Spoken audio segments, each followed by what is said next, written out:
তো আপনাদের জন্য একটি গুরুত্বপূর্ণ একটা আপডেট। 100 দিনের কাজের বকেয়া টাকা এবং আবাসন যোজনা ঘরের টাকা ইতিমধ্যে কেন্দ্রীয় সরকার দিচ্ছে না, যা মূলত আপনারা অনেকেই জানেন। এই নিয়ে বারবার প্রতিবাদ হলেও সেই টাকা আসেনি।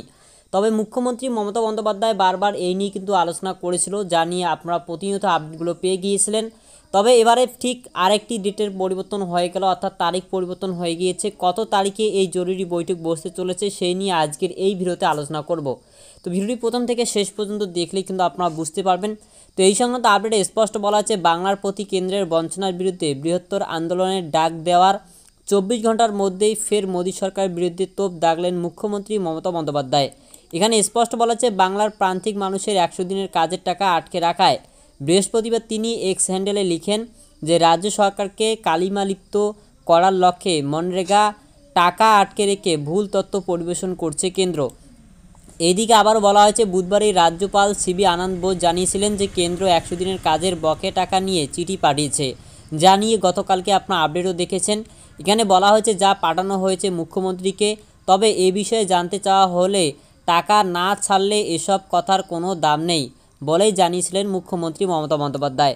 পাশাপাশি এখানে আরও বলা হয়েছে, এই পরিস্থিতিতে মমতার বৃহস্পতিবারের উক্তি যথেষ্ট তাৎপর্যপূর্ণ বলেই মনে করছে ওয়াকিবহল মহল। এদিন মমতা লেখেন এক্স হ্যান্ডেলে যে আমাদের জোরালো আন্দোলন, বিশদের তথ্য এবং সমস্ত নথি জমা দেওয়া সত্ত্বেও কেন্দ্র আর্থিকভাবে আমাদের বঞ্চিত করছে। একাধিক প্রকল্পে টাকা আটকে রাখা হয়েছে আর মানুষকে বিভ্রান্ত করতে মিথ্যে প্রচার চালানো হচ্ছে, আর রাজ্য সরকারকে কালিমালিপ্ত করতে ভুল তথ্য ছড়ানো হচ্ছে। এটা লজ্জার। এই আবর্তেই এদিন সন্ধ্যায় রাজভবনে গিয়ে রাজ্যপাল সিবি আনন্দ বোসকে বিজয়ের শুভেচ্ছাও জানিয়ে এসেছেন মুখ্যমন্ত্রী মমতা বন্দ্যোপাধ্যায়।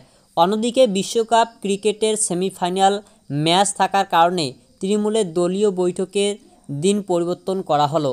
যে দিনটি পরিবর্তন করা হয়েছে সেটা হচ্ছে, আপনারা জানেন যে 16ই নভেম্বরের দিন কিন্তু করার কথা ছিল জরুরি বৈঠক, যে বৈঠকের মাধ্যম দিয়ে 100 দিনের কাজের টাকা, আবাসন টাকা দেবে কিনা এই নিয়ে কিন্তু আলোচনা হওয়ার পর পরবর্তী পদক্ষেপ নিয়ে রাজ্য সরকার সেই দিনটি পরিবর্তন করে এবারে করা হয়েছে 23শে নভেম্বর, অর্থাৎ নেতাজি ইন্ডোর স্টেডিয়ামে। বুধবার মমতা বন্দ্যোপাধ্যায়ের ঘোষণা করেছিলেন যে আগামী 16ই নভেম্বর এই তারিখে নেতাজি ইন্ডোর স্টেডিয়ামে সবাই কেন্দ্রের আর্থিক বঞ্চনার বিরুদ্ধে আন্দোলনের রূপরেখা চূড়ান্ত করা হবে। কিন্তু ওই দিন সেমিফাইনাল ম্যাচ রয়েছে ফলে ইডেন গার্ডেন থেকে ঢিল ছোড়া দূরত্বের কয়েক হাজার নেতাকর্মীকে নিয়ে তৃণমূলের বৈঠকের আয়োজন অসুবিধা হতে পারে বলে মনে করছেন কেউ কেউ।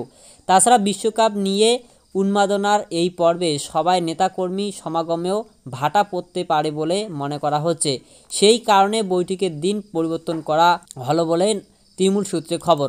এদিকে বলা হচ্ছে যে এদিকে 1 নভেম্বর থেকে তৃণমূলের বিজয়া সম্মিলনী কর্মসূচি শুরু হয়েছে। রাজ্যের প্রত্যেকটি জেলায় এই কর্মসূচি চলছে ব্লক এবং অঞ্চল ভিত্তিকভাবে। প্রত্যেকটি জায়গাতে 100 দিনের কাজের কেন্দ্রের বঞ্চনার বিষয়টিকে তৃণমূল বিশদ আকারে তুলে ধরছে সাধারণ মানুষের কাছে। এই ইস্যুকে সামনে রেখে আগামী দিন যে বৃহত্তর আন্দোলন সংগঠিত হবে সেটাও জানিয়ে দেওয়া হচ্ছে। তো এই মুহূর্তে আপনারা দেখতে পারলেন যে ইতিমধ্যে 16 তারিখ মমতা বন্দ্যোপাধ্যায় লাইভে একটি ঘোষণা করেছিলেন যে ওই দিনে একদম চূড়ান্ত হিসেব বা চূড়ান্ত আলোচনা করা হবে। যদি কেন্দ্র সরকার তারপরও কোনো রকমের টাকা ছাড়ার প্রস্তুতি না নেয় তাহলে চূড়ান্ত সিদ্ধান্তে পৌঁছাবে। তো এটাই মূলত আপনাদেরকে আপডেট দেওয়া ছিল। 16 তারিখটি পরিবর্তন হয়ে এবারে কিন্তু 23 তারিখ এসে গেল। তো যাই হোক, ভিডিও ভালো লাগলে লাইক করুন। পরবর্তী আপডেট আরও কী আসে সেই দিকে চোখ রাখতে চ্যানেলটিকে সাবস্ক্রাইব করে আমাদের সাথে থাকুন।